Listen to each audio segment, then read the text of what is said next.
I'm LG Nolis from the Horse Race Advantage Company. Welcome to our series of handicapping, and in this particular video we will be talking about trainers and jockeys and how they influence the outcome of a particular race. When we look at the trainer standings at the national level at the end of 2011, we will see the ranking for 1st through 7th here, and this is based upon the earnings. So Todd Pletcher here had $17 million in earnings in 2011, and Jerry Hollendorfer, coming in 7th, had $7 million in earnings. Now, when we look at the starts, Todd Pletcher had 1,006 mounts or starts, while Jerry Hollendorfer actually had more, 1,139.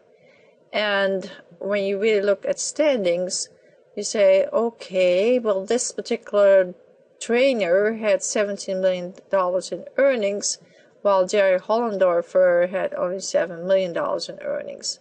Okay, even though he has more horses that started in 2011 than Todd Pletcher.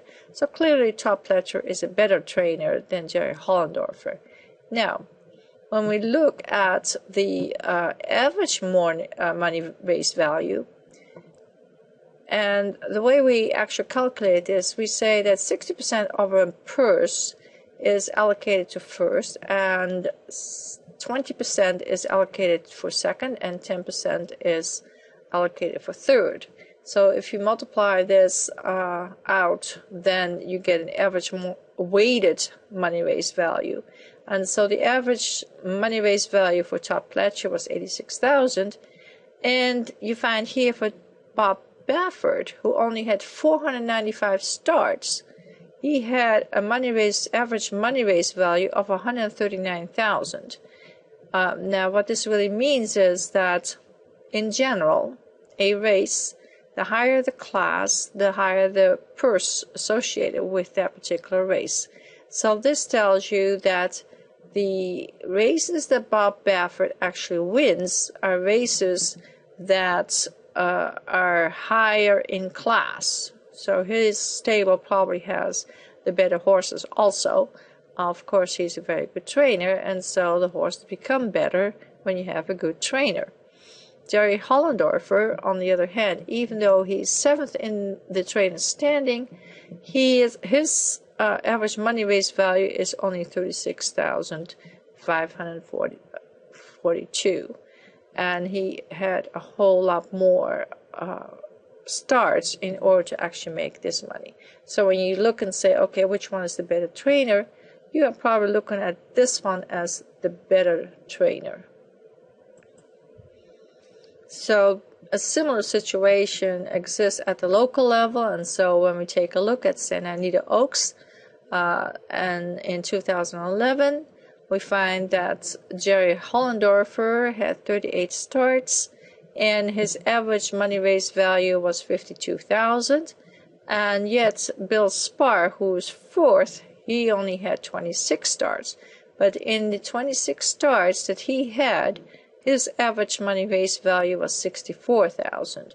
So the class level of the horses that Bill Spar ran was actually higher than Jerry Hollendorfer.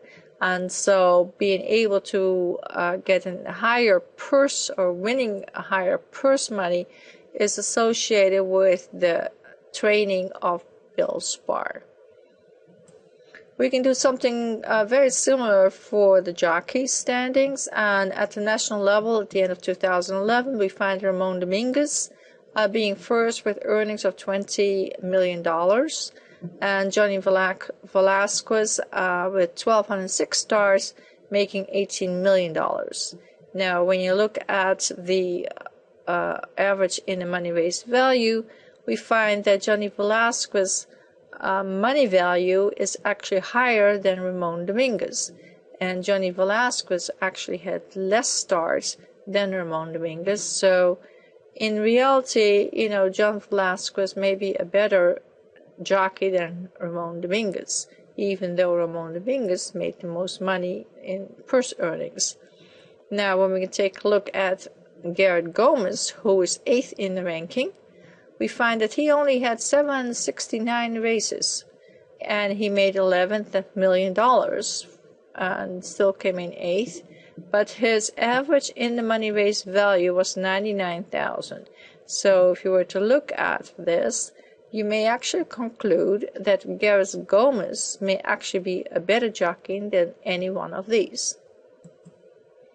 And you can do this similar analysis for races at the local level. Here at San Antonio Oaks in 2011, we find that Garrett Gomez in 35 races, he made $73,000, while Mark Smith, with more races, he actually made less in the average money race value.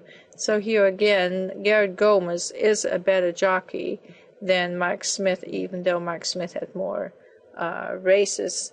You would expect him to be above Garrett Gomez, and he is not. So sometimes we talk about trainer-jockey combination, and what does this mean? Each trainer may have a go-to jockey. The trainer-jockey relationships provide a benefit, or several benefits, in that the jockey will breeze horses for trainer to become familiar with the horse's physical and mental ability. So the jockey knows what the horse can and can't do, and he becomes familiar with the running style of a particular horse. And so when the jockey actually races that particular horse that he has breezed or worked with, he does need a little instruction to get the best out of the horse. So he and his trainer will come up with a racing strategy that's suitable for that particular horse. And so you have the best chances of actually coming into the money. Now let's take a quick look here at a trainer-jockey combo example. In this particular case, we have Todd Pletcher, who uses Castellano 44 times out of the 84 times. That's more than half of the time he will go to this jockey. And then he uses Johnny Velasquez 36 times out of the 84 times. Now what's interesting here is that Johnny Velasquez, when you look at this, is 12, 6 is 18, and 3 is 21. That's 58% in the money. And for an average win payoff of 632.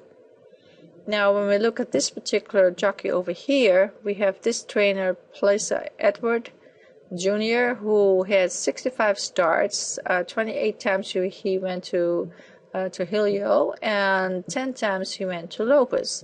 Now, Chucky Lopez here, P. Lopez, 10 times he raced for this particular trainer, but out of the 10 times, he came in first 3 times, he came in second 2 times, and he came in third once. And that is 6 times out of 10. That's a 60% in the money. But look what happens over here. The average win payoff is $17.60, which means that 60% of the time when you see this particular jockey-trainer combination, there's a very good chance that you can actually come out ahead because of the odds being probably higher than 8. Okay, anytime that you have higher than 8, what does that mean here is that anytime you see this combination and he's on a very good horse, that you should probably bet him in, if nothing else, in an exacta, either on the bottom or on the top, both ways. This concludes the video on jockeys and trainers, the influencing factors that may change the outcome of a particular race, and those are factors that you probably want to take a look at when handicapping. Hope you enjoyed it, and I'm looking forward to seeing you in a next video that talks about the Triple Crown races. Until then, thank you.